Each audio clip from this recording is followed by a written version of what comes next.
राज्यातल्या शेतकऱ्याला सध्या श्वास घ्यायलाही वेळ नाहीये, कारण एका मागोमाग एक संकटाचा फेरा त्याच्यावरती आक्रमण करतोच आहे। पावसानं ओढ दिली आहे, त्यामुळे खरीप हातचा गेला, अवकाळीनं रब्बीचा घास हरवलाय, कीड रोगांचा विळखा सुटत नाहीये, उभ्या पिकात कुठे मेंढ्या सोडल्या जात आहेत, कुठे रोटावेटर फिरवला जातोय आणि अशात ऊस कांदा अशा पिकांकडनं थोडीशी आशा शेतकरी बाळगून होता। मात्र केंद्र सरकारनं घेतलेल्या निर्णयामध्ये ती आशा सुद्धा धुळीला मिळायची शक्यता निर्माण झाली आहे। इथेनॉल निर्मितीवरची बंदी आणि कांद्याच्या निर्यातीवरची बंदी असे दोन मोठे निर्णय केंद्र सरकारने घेतले आणि शेतकऱ्यांनी चिंतेत आपल्या कपाळाला अक्षरशः हात लावला। दुष्काळ आणि अवकाळीने झालेल्या नुकसानाची भरपाई देण्याची आश्वासनं मिळतात, मात्र अनेक भागात प्रत्यक्ष नुकसान भरपाई हातात आलेलीच नाहीये। पीक विम्याचा घोळ वेगळा सांगायला नको, दरवर्षी पुन्हा पहिले पाडे 55 अशीच अवस्था आहे। दुधाला दर वाढवून देण्यासाठी आंदोलन सुरू आहे। इकडे नागपुरात हिवाळी अधिवेशन सुरू असल्यामुळे विरोधकांनी सरकारला धारेवर धरले, मात्र तिथेही राजकीय वाघबाणांपलीकडे शेतकऱ्यांच्या हाती काही लागेल का हा प्रश्नच आहे। त्यामुळे आसमानी आणि सुलतानी संकटात शेतकऱ्यांना वाली का नाही हा या घडीचा सगळ्यात मोठा प्रश्न आहे आणि याचवर आपण आज चर्चा करणार आहोत।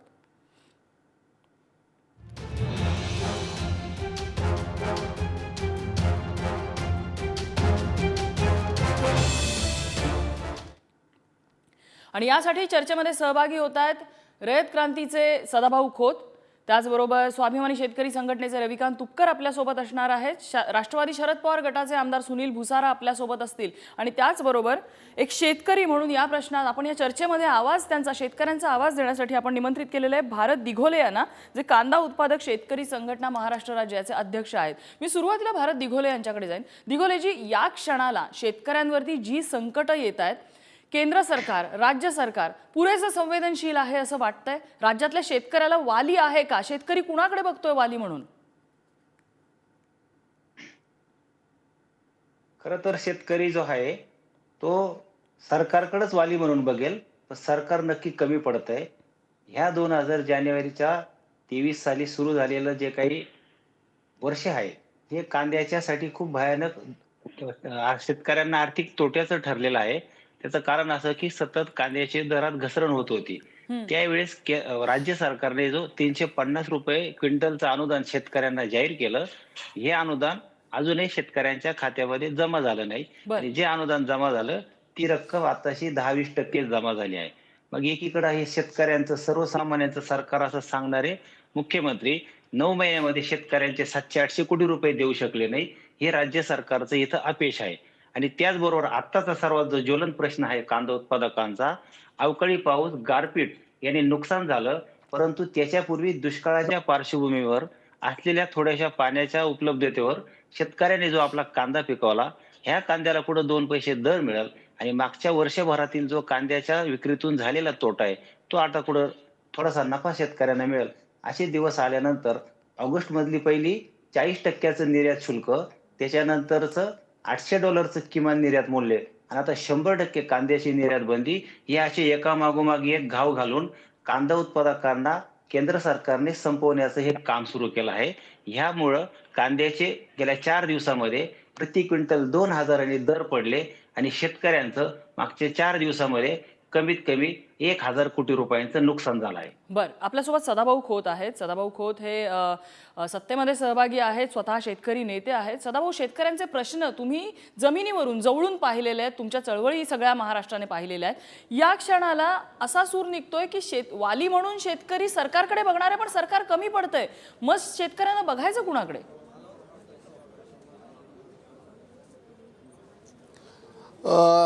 मी पहिल्यांदा आपल्या पुढारी चॅनलला धन्यवाद देईन की आपण नेहमीच शेतकऱ्याच्या बाजूनं उभा राहिलेला आहात। एक आहे की 2 दिवसापूर्वी पियुषजी गोयल आणि उपमुख्यमंत्री देवेंद्रजी यांना आम्ही भेटलो आणि मी त्यावेळी निवेदन दिलं आणि मी सांगितलं की एका बाजूला आपण निर्यात शुल्क लावलेलं आहे, यावर्षी पाऊस कमी झालेला आहे आणि शेतकऱ्याकडं कांद्याचं पीक म्हणावा असं शेतकऱ्याच्या हातामध्ये यावर्षी आलेलं नाही आहे आणि जो उन्हाळी कांदा आहे तो 10-15% शिल्लक राहिलेला आहे आणि अशा वेळेला आपण निर्यात शुल्क लावल्यानंतर परत निर्यात बंदी लावता की जेणेकरून शेतकऱ्याच्या दरावरती, कांद्याच्या भावावरती याचा मोठा परिणाम होणार आहे. बरं. आणि अक्षरशः 50 रुपये किलोचे, 45 रुपये किलोचे भाव हे डायरेक्ट 2000-2500 रुपये वरती आले. हो.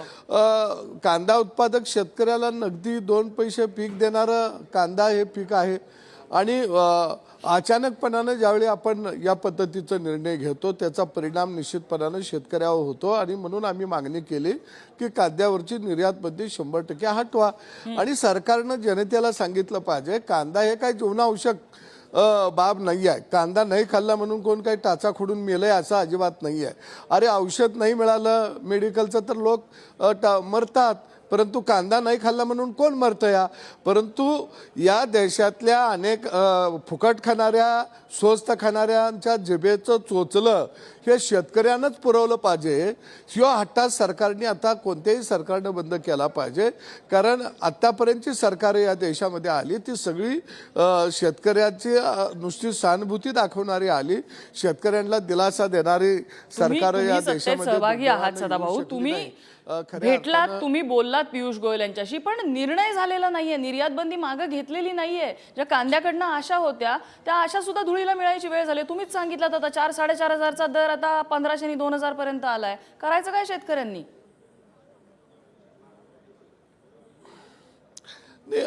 मॅडम, मुळामध्ये हा प्रश्न पियुषजी यांच्या निदर्शनाला आम्ही आणला. ते दिल्लीला गेल्यानंतर यावर चर्चा करतो म्हणले. त्याला फक्त 1च दिवस झालेला आहे. आता असं नाही आहे की पवारसाहेब आज आंदोलनामध्ये उतरले. 2013ला ते कृषी मंत्री असताना सुद्धा आम्ही जिल्हाधिकारी कार्यालयाला वेढा घालून त्या ठिकाणी बसलेलो होतो. कांदा प्रश्नावरती 2017ला आम्ही नाशिकला जिल्हाधिकारी कार्यालयासमोर चटणी भाकर आंदोलन केलेलं होतं. पवार साहेबांच्या काळामध्ये सुद्धा इथं चांगले भाव असताना बाहेर कांदा जात असताना सुद्धा त्यांनी निर्यात बंदी घातलेली होती. म्हणजे खऱ्या अर्थानं कांद्याचा प्रश्न हा गेली 1980 पासून कांद्याचा प्रश्न उभा राहिलेला प्रश्न आहे. पण म्हणजे थोडक्यात तुम्ही असं सांगता की मागच्या सरकारपासून ही कांद्यावरची निर्यात बंदी अशा स्ट्रॅटेजिक वेळी येते आणि शेतकऱ्याला कोंडीत पकडायच्या परिस्थितीमध्ये ती निर्यात बंदी येते, असं निरीक्षण नोंदवताय तुम्ही?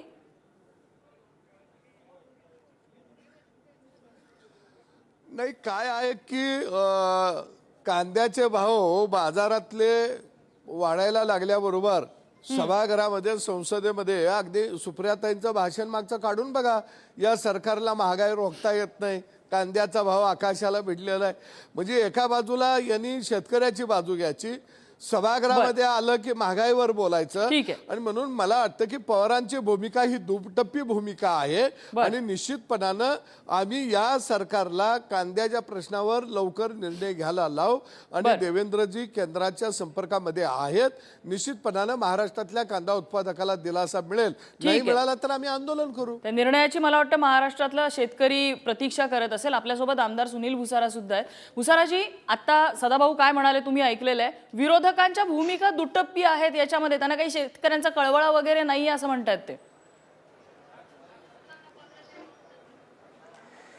सर्वप्रथम मी पुढारीचे आभार मानतो की त्यांनी या ठिकाणी ही संधी दिली. कालच सभागृहामध्ये या संदर्भातलं मागणी ही विरोधकांनी सभागृहाच्या बाहेर आणि आतमध्ये सुद्धा केली. काल उपमुख्यमंत्री मोदी आश्वासन दिलं की आम्ही उद्याच दिल्लीला जाऊ आणि यावर मार्ग काढू. आता आज पवारसाहेब रस्त्यावर आल्यानंतर काही लोकांना त्यामध्ये वाईट वाटण्याचं कारण नक्की आहे. कारण पवारसाहेबांच्या काळामध्येच या देशाला स्वयंपूर्ण अन्नधान्याच्या बाबतीमध्ये साहेबांनी त्या काळात, ते जेव्हा मंत्री होते 2014पर्यंत कृषी मंत्री, तेव्हा बनवलेलं आहे. आणि त्या काळामध्ये शेतकऱ्याच्या सर्वच मालाला भाव देण्याचं काम पवारसाहेबांनी केलं. आणि त्यामुळे आता ही जी परिस्थिती बदलली मागच्या 8-9 वर्षामध्ये, आज पुन्हा पवारसाहेबांना रस्त्यावर यावं लागलेलं आहे. आणि वस्तुस्थिती मला माहिती आहे की निर्यात बंदी केल्यामुळे हा जो सगळा प्रश्न उभा राहिलेला आहे ती हटवावी, ती मागे घ्यावी, याकरता आम्ही राज्य सरकारच्या अधिवेशनामध्ये मागणी करतो आहोत. कालच उपमुख्यमंत्री आश्वासन मी तुम्हाला सांगितलं की उपमुख्यमंत्र्यांनी काल आश्वासन दिलेलं आहे. आता बघू पुढे काय होते. आज ते खरं दिले जाणार होते पण काय आज ते इथंच आहेत. त्यामध्ये नक्की काय करतात हे बघण्याचं औत्सुक्याचं ठरेल. रविकांत तुपकरही आहेत आपल्यासोबत. रविकांत तुपकरजी, आता जी राज्यातली जी शेतकऱ्यांची परिस्थिती आहे त्याच्याकडे तुम्ही कसं बघताय? म्हणजे इथेनॉल बंदीचा निर्णय आहे, दूध दरवाढीसाठी आंदोलन होतंय, कांद्यावर निर्यात बंदी लादलेली आहे, विम्याचा प्रश्न सगळा घोळ होऊन बसलेला आहे. विम्याच्या बाबतीत कुठेही पहिले पाडे 55 असं दरवर्षी होत आहे, नुकसान भरपाई वेळेत मिळत नाहीये. काय चाललंय काय राज्यामध्ये? एक शेतकरी नेते म्हणून कसं बघता तुम्ही या सगळ्याकडे? नाही, महाराष्ट्रातला सर्व पिकांचा शेतकरी आज संकटात सापडलेला आहे. गेल्या 2 महिन्यापासून सोयाबीन कापूस उत्पादकांच्या प्रश्नावर मी अत्यंत आक्रमकपणे हजारो शेतकऱ्यांना घेऊन रस्त्यावर उतरलेलो आहे. मी राज्याचा दौरा केला, एल्गार रथयात्रा काढली, 50,000 शेतकऱ्यांचा बुलढाण्यात मोर्चा केला, हजारो शेतकरी घेऊन मुंबईला आलो, सरकारनं आमच्याबरोबर चर्चा केली. आम्ही सरकारला सांगितलं की केंद्र सरकारशी संबंधित सोयाबीन कापसाचा प्रश्न आहे, कांद्याचाही प्रश्न केंद्र सरकारशी संबंधित आहे. परवा दिवशी रात्री वाणिज्य मंत्री पियुष गोयल यांच्याबरोबर आणि उपमुख्यमंत्री देवेंद्रजी फडणवीसांबरोबर माझी आणि माझ्या सगळ्या सहकाऱ्यांची सह्याद्रीवर 1.5 तास चर्चा झाली. या बैठकीमध्ये आम्ही वाणिज्य मंत्र्यांच्या लक्षात आणून दिलं की सोयाबीन कापूसवाला शेतकरी जसं आत्महत्याच्या उंबरठ्यावर आहे, तुमच्या या कांद्याच्या निर्यात बंदीच्या निर्णयामुळे सुद्धा कांदा उत्पादक शेतकरी सुद्धा आत्महत्येच्या उंबरठ्यावर जाऊन ठेपलेला आहे. नवे नवे आत्महत्येच्या दिशेनं त्याचा प्रवास सुरू झालेला आहे. आज दुधाचे सुद्धा रेट पडलेले आहेत. 34 रुपयावरून 23 रुपयावर दुधाचे रेट आलेले आहेत. कांद्याची निर्यात बंदी का घातली यांनी तुम्हाला मी सांगतो, कारण सरकारला पुढे निवडणुका डोळ्यासमोर त्यांनी ठेवलेलं आहे आणि ग्राहकांचं हित पाहायचं. शेतकऱ्यांची संख्या किती आहे बाबा? शेतकऱ्यांची संख्या ही कमी आहे त्यांच्या डोक्यात आहे आणि ग्राहकांची संख्या जास्त आहे. ग्राहकांना जगवायचं. उदाहरणार्थ महाराष्ट्रामध्ये 12 कोटी जनता असेल तर 2 कोटी शेतकरी आहेत, म्हणजे 2 कोटी शेतकरी विरुद्ध बाकी ग्राहक असं चित्र त्यांना तयार करायचं आहे. म्हणजे उत्पादक मेला तरी चालेल पण ग्राहक आमचा जगला पाहिजे अशी भावना आहे. त्या सह्याद्रीच्या बैठकीमध्ये आम्ही वारंवार वाणिज्य मंत्र्यांना समजावून सांगितलं की सोयाबीन कापसाच्या प्रश्ना इतकाच हा कांद्याचा प्रश्न आणि दुधाचा प्रश्नही महत्वाचा आहे.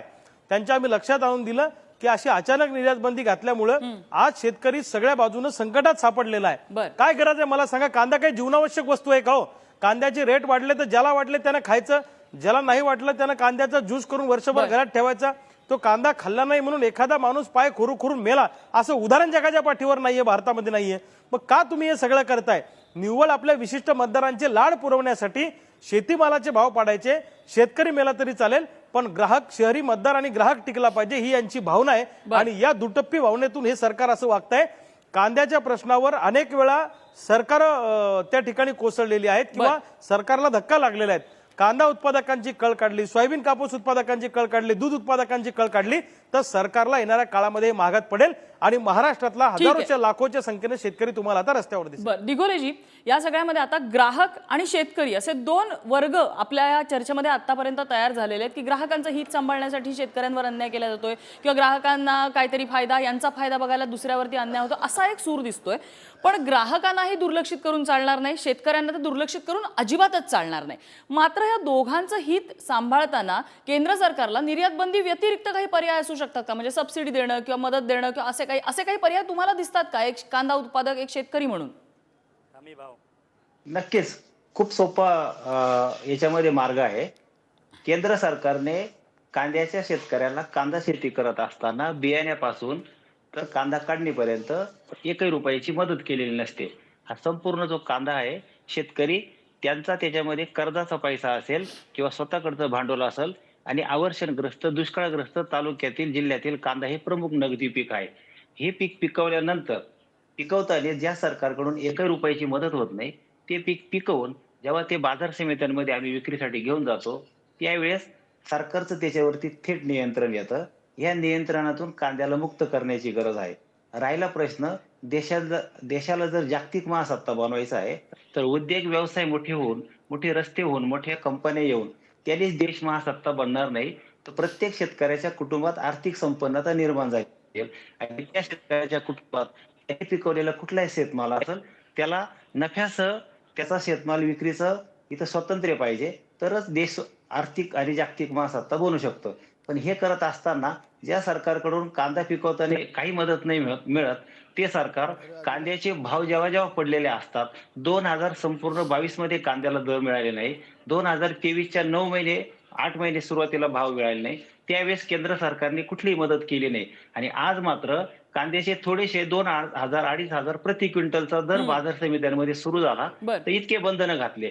तर याच्यामध्ये महत्वाचा मार्ग असा आहे की सरकारने जर दर वाढले तर त्याची एक निश्चिती करावी की किती दर वाढल्यानंतर. तर आमचं म्हणणं असं आहे बाजार समित्यांमध्ये 100 रुपये जो सरासरीचा दर आहे शेतकऱ्यांना मिळणारा तो क्रॉस होऊन गेला तर सरकारने हस्तक्षेप करावा.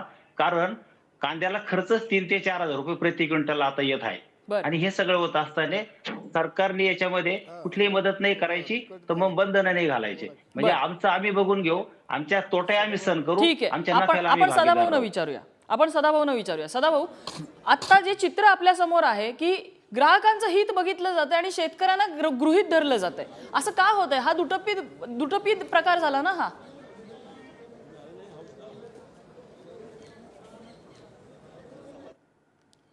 सदाभाऊ, माझा आवाज पोहोचतोय आपल्यापर्यंत? काही तांत्रिक अडचणींमुळे त्यांच्यापर्यंत आवाज पोहोचत नाहीये. आपल्या सुनील भुसारा आहेत. भुसाराजी, या सगळ्या प्रकारामध्ये होतंय असं की ग्राहकांचं हित, मी फक्त या सरकारचं म्हणत नाही, या पूर्वीपासूनच्या सगळ्या सरकारांचा हाच पॅटर्न राहिलेला आहे की हस्तक्षेप जेव्हा दर वाढायला लागतात केंद्र सरकार हस्तक्षेप करतं, कारण ग्राहकाचं हित सुद्धा त्यांना बघायला लागतं. मात्र हा बॅलन्स साधताना कुठेतरी शेतकऱ्याला गृहीत धरलं जात आहे. तुमच्या सरकारच्या काळातही ते झालेलं होतं. नाही, आमच्या सरकारच्या काळामध्ये हे सगळ्या दरवाढीवर नियंत्रण ठेवण्याचं काम आमच्या सरकारने केलं. उदाहरण द्यायचं झालं तर महाविकास आघाडीच्या काळामध्ये 2700 रुपये क्विंटल हा भाताला भाव दिला होता, तो आता 2200 रुपये आहे. हा फरक आहे दोन सरकारांमधला, मला तो आपल्याला जाणीवपूर्वक सांगावं लागेल. आता या ठिकाणी त्यांना जशा इतर जे पिकं आहेत, म्हणजे कांदा असेल किंवा अजून जे काही शेती उत्पादनं आहेत, त्यांना केंद्र सरकार हमी भाव देऊ शकतं. म्हणजे ज्याला आपण एमएसपी मिनिमम सपोर्ट प्राईस, आधारभूत किंमत खरेदी एक योजना आहे सरकारची. त्यामध्ये सरकार या पिकांना जो शेतकऱ्याला अपेक्षित भाव देऊ शकतं, त्यात नुकसान शेतकऱ्याचं सुद्धा नाही आणि ग्राहकाचं सुद्धा नाही, ते सरकारने केलं पाहिजे. खरं म्हणजे पण ते अजून सरकार अजून करत नाही. तीच आमची मागणी आहे. सदाभाऊ खोत यांच्याशी पुन्हा एकदा संपर्क प्रस्थापित झालाय. सदाभाऊ, यामध्ये असा एक आरोप केला जातोय की ग्राहक हा खूप मोठा मतदार वर्ग आहे, त्यामुळे ग्राहकाचं हित प्रायोरिटीने सरकार बघतात आणि शेतकऱ्याला गृहीत धरलं जातंय. पण ज्या वेळेला ऊस उत्पादक शेतकरी नाराज आहे, कांदा उत्पादक शेतकरी नाराज आहे, कापूस उत्पादक नाराज आहे, सोयाबीन उत्पादक नाराज आहे, दूध उत्पादक शेतकरी नाराज आहे, हा सगळा एकगठ्ठा शेतकरी वर्ग जर नाराज झाला तर सरकारला परवडेल का हे? काय आहे की सगळ्याच सरकारांची नीती आणि एक धोरण राहिलेलं आहे की शेतमालाला कमी भाव द्यायचा आणि शेतीवरची संख्या ही शहराच्या दिशेनं वळवायची, म्हणजे उद्योगपतींना कमी दरामध्ये मजूर उपलब्ध झाला पाहिजे, ही सगळ्यांची एक स्ट्रॅटेजी आहे. आणि म्हणून तर शेतकऱ्यांचा मालच रेशनिंगच्या दुकानामध्ये येतो. कधी उद्योगपतीच्या कारखान्यातला एखादी वस्तू रेशनच्या दुकानामध्ये कधी आली नाही. सगळेजण शेतकऱ्याचा मालच फुकट वाटतात. बदलणं गरजेचं आहे. बदल करण्यासाठी तुम्ही काय करणार आहात? नाही, काय आहे ह्याच्यामध्ये की आता इथॉनॉलवर बंदी आणली आहे, तर देशामध्ये ऊस उत्पादक शेतकरी किती आहेत? 9 कोटी आहेत. आता तिने कांद्यावरती निर्यात बंदी आणली. कांदा उत्पादक शेतकरी किती आहे? 1.5 कोटी आहे. महाराष्ट्रामध्ये शेतकऱ्यांची संख्या किती आहे खातेदारांची? ही 1,48,00,000 आहे आणि लोकसंख्या 13 कोटी आहे.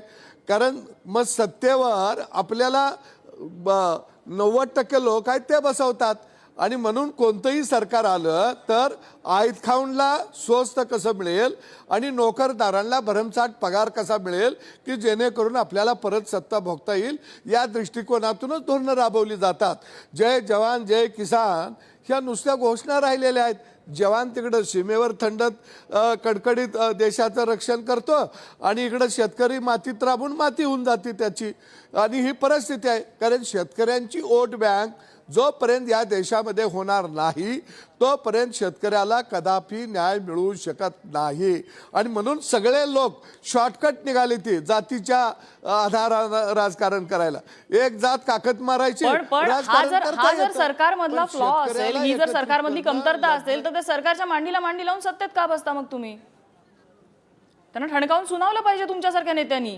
नाही, आम्ही सरकार बरोबर जरी असलो तरी सुद्धा आता दुधाच्या प्रश्नावरती आक्रमकपणानं आम्ही रस्त्यावरती आलो. उद्याच्या 14 तारखेला दुधाच्या प्रश्नावरती राज्य सरकार बैठक घेत आहे. आम्ही थांबलो नाही. आम्ही कांद्याच्या प्रश्नावर माझे कार्यकर्ते आजही रस्त्यावरती उतरलेले आहेत. कारण आम्ही कोणतंही सरकार असलं तर पहिल्यांदा आमच्या दृष्टीनं शेतकरी महत्वाचा आहे आणि मग सत्ता स्थान दुसऱ्या ठिकाणी. आणि म्हणून सरकारमध्ये आम्ही असू नसू आम्ही नेहमी शेतकऱ्याच्या बाजूने असतो.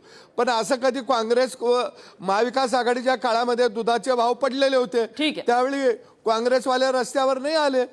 केंद्रामध्ये यांचं सरकार असताना कांद्याला स्टॉक लिमिट लावलं तर बर, तेव्हा हे रस्त्यावरती नाही आले. ठीक आहे. सत्ता गेली की रस्त्यावर ते येतात. प्रत्येकाच्या सत्तेची गणितं त्यांची वेगळी आहेत आणि त्या पद्धतीने त्यांची स्ट्रॅटेजी होत असते. आता यामध्ये ग्राहकाची अपीजमेंट करायची की शेतकऱ्यांची, हा त्यांचा प्रश्न आहे. शेवटची 30 सेकंद आहेत. रविकांत तुपकरजी, काय उपाय थेट आत्ता या क्षणाला होऊ शकतो यावरती? नाही, याच्यामध्ये तातडीनं सरकारनं कांदा निर्यात बंदीचा निर्णय मागे घेतला पाहिजे आणि निर्यातीला अनुदान दिलं पाहिजे. राज्य सरकारचं एक शिष्टमंडळ मुख्यमंत्री उपमुख्यमंत्र्यांच्या नेतृत्वाखाली पंतप्रधान नरेंद्र मोदी साहेबांकडे आणि गृहमंत्री अमित शहा साहेबांकडे, वाणिज्य मंत्र्यांकडे गेलं पाहिजे आणि हा विषय किती सिरियस आणि गंभीर आहे हे त्यांना पटवून दिलं पाहिजे. अन्यथा आपली सत्ता धोक्यात येऊ शकते, त्यांनी सांगितलं पाहिजे राज्याच्या वतीनं. आणि तमाम शेतकऱ्यांना मी सांगेल की शेतकरी या प्रश्नावर मतदान करायला शिका. मतदान करायच्या वेळेला जाती धर्माच्या नावावर मतदान आपण करतो. निव्वळ कांद्याच्या प्रश्नावर, सोयाबीन कापसाच्या, दुधाच्या, ऊसाच्या प्रश्नावर निवडणुका झाल्या पाहिजे येणाऱ्या काळामध्ये. आणि या प्रश्नाची जसं सदाभाऊ बोलले तशी वोटबँक शेतकऱ्यांची तयार झाल्याशिवाय हे सरकारचे राज्यकर्ते आणि सरकारचे लोक मताचं हे गणित किती मोठे निर्णय बदलू शकतं आणि एका मोठ्या वर्गाला कसं वेठीला धरू शकतं हे गेल्या अनेक वर्षांपासून, अनेक दशकांपासून हा देश बघत आलेला आहे. मुळात मुद्दा असा आहे की केंद्र सरकार ज्या वेळेला असा निर्णय घेतो, कांदा निर्यात बंदी असेल, इथेनॉल बंदी असेल, त्यावेळेला राज्यामधली ग्रासरूट लेवल काय परिस्थिती आहे याबद्दलची माहिती केंद्र सरकार घेत नाही का? जर घेत असेल तर राज्य सरकार पुरेशी माहिती देत नाहीये का? कारण निर्णय घेतल्यानंतर ओरड होत असते, निर्णयाच्या आधी मग काय केलं जातं, काय कारवाई केली जाते, हा खरा या घडीचा प्रश्न आहे. म्हणजे आधी निर्णय मग विचार च्या ऐवजी आधी विचार आणि मग निर्णय झाले तर कदाचित ही वेळ येणार नाही. मला वाटतं राज्य सरकारमधले सुद्धा जे यामधले स्टेक होल्डर्स आहेत ते सगळ्यांनी याचा विचार करायला हवा. चर्चेसाठी आपल्याला सगळ्या मान्यवरांनी वेळ दिला, सगळ्यांचे आभार. चर्चेचा आजचा धुरा इथेच शमलेला आहे. उद्या पुन्हा एकदा नवीन विषयासह भेटणार आहोत. पाहत रहा पुढारी न्यूज.